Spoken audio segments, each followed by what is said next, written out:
Hello everyone and welcome to another video. Today we're going to be talking about the mindset shifts that made me more dangerous in 2025. Now most people, myself included, spend their lives chasing peace, comfort and reassurance and believing that if things feel calm enough, they must be on the right path. But this year I tried something different. I tried the opposite. I tried to put myself in as many uncomfortable situations that I could.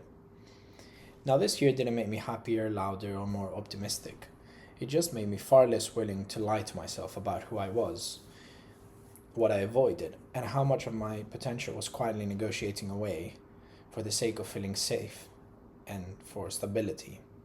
And I stopped waiting to feel ready. I stopped asking permission from people who weren't building anything of their own and from people that were not aligned with my values.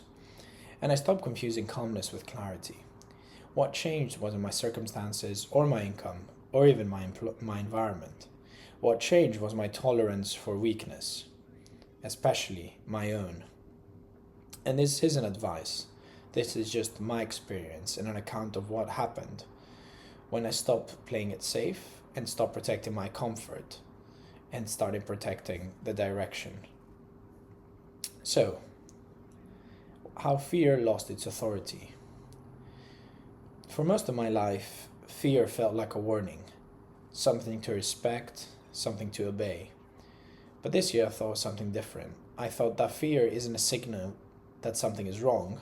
More often, it's a signal that something unfamiliar is approaching.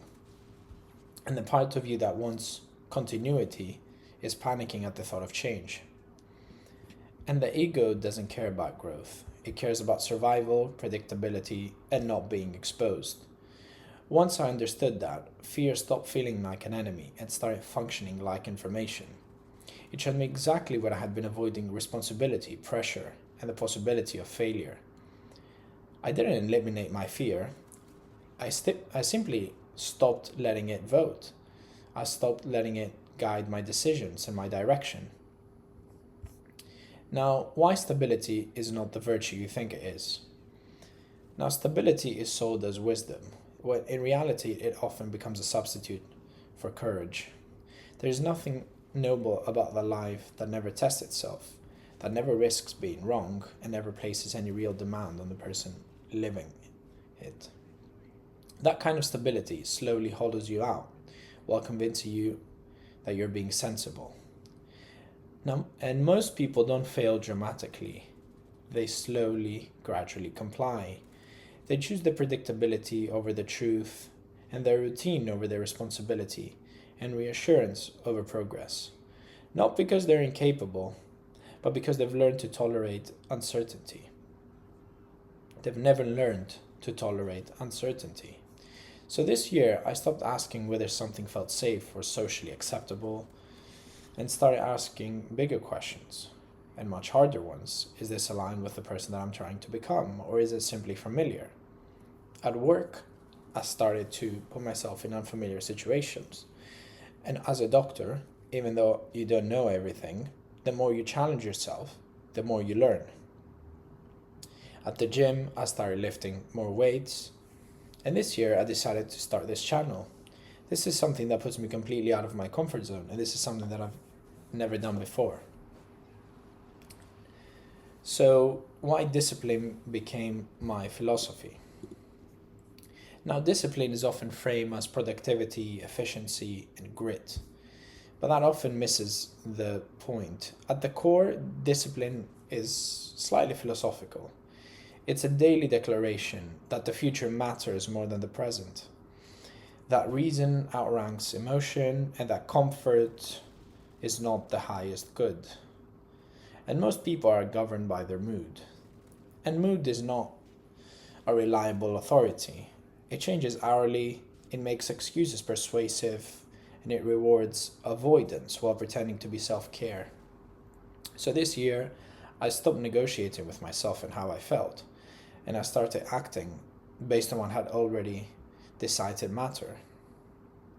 So my actions came first, and then my emotions followed later. That shift alone creates more momentum than any burst of motivation did.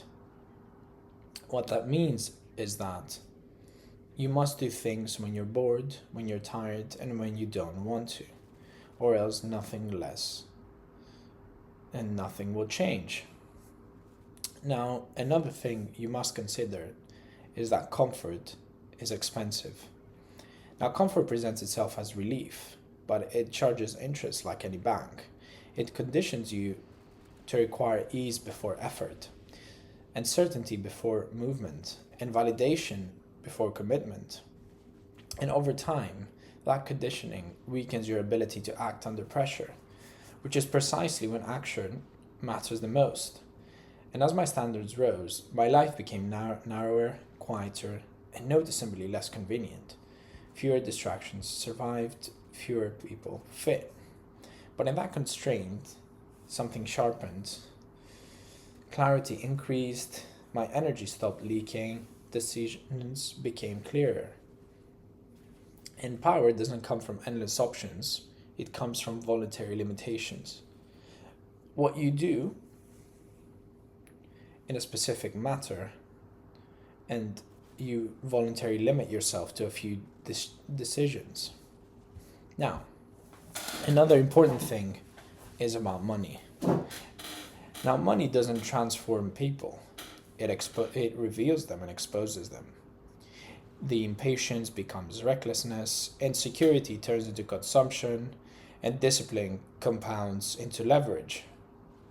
This year, I stopped treating money as a score, a shortcut, or a form of validation, and started seeing it for what it actually is, which is stored decision making over time.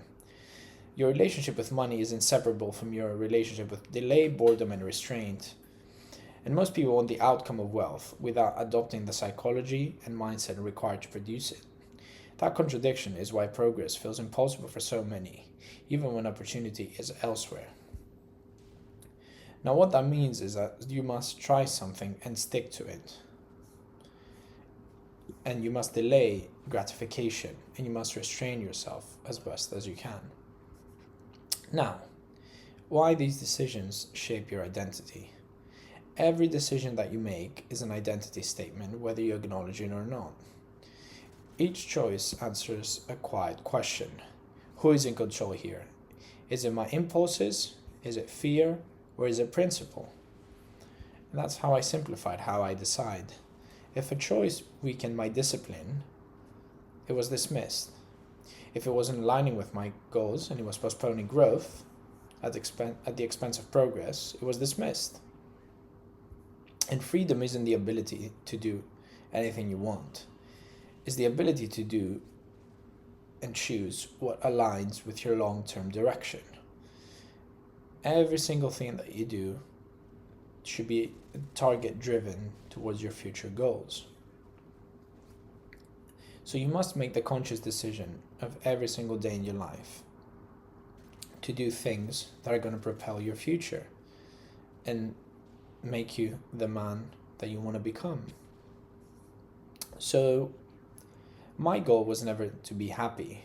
It was coherence, to be able to think clearly, act deliberately, and accept the cost of that alignment without resentment. And I had many losses, but they didn't break me this year. It clarified me. And this was a very important year from that point of view. Taking losses, learning, and attacking my goals again and again until I succeeded only built the self-belief in me. So, this is the mindset shift that you need to adopt to be successful in 2026.